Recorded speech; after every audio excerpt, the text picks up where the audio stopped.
তিস্তার অনাবাদী চরে চীনাবাদাম, মিষ্টি কুমড়া, স্কোয়াশ সহ বিভিন্ন ফসল চাষে এসেছে ব্যাপক সাফল্য। যৌবনহারা তিস্তার বালুময় বুক জুড়ে এখন সবুজ ফসলের সমারোহ।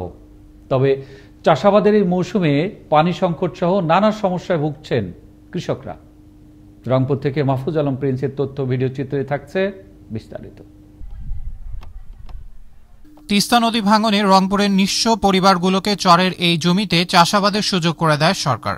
গেল ফেব্রুয়ারিতে তিস্তার ৬৭টি চরের ৯,৭৬৮ হেক্টর বালুচরে চাষ করেন রংপুরের প্রায় ২০,০০০ ভূমিহীন কৃষক। এসব চরে একসময় হতো তামাক, এখন একসাথে হচ্ছে চীনাবাদাম, মিষ্টি কুমড়া, স্কোয়াশ সহ বিভিন্ন ফসল চাষ।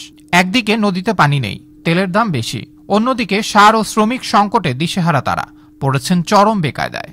আর ওই যে পানির আমাদের একটু কষ্ট হয়, নদীতে চড়া তো একটু আবার ছুপেত করতে গেলে একটু পানি লাগে, পানি পাওয়া যায় না। এমন অবস্থা, মানুষের পাশে 10 দিন ঘুরে লাগে। পেঁয়াজ এইগুলান সবগুলান মনে করো আবার ছুপেত করে নিয়ে যা খাওয়া লাগে। তাছাড়া এলাকার তো জমি জমা নাই।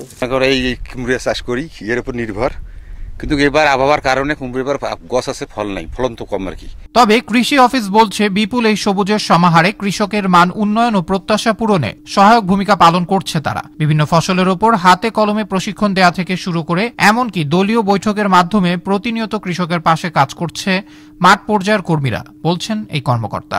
চরবাসীর অনেক প্রত্যাশা পূরণ হচ্ছে এবং তাদের জীবনযাত্রার মান উন্নয়নে ব্যাপকভাবে ভূমিকা রাখছে। এদের এই ফসল ফলানোর জন্য কৃষি সম্প্রসারণ অধিদপ্তর তাদের সহায়তায় সদাই পাশে রয়েছে।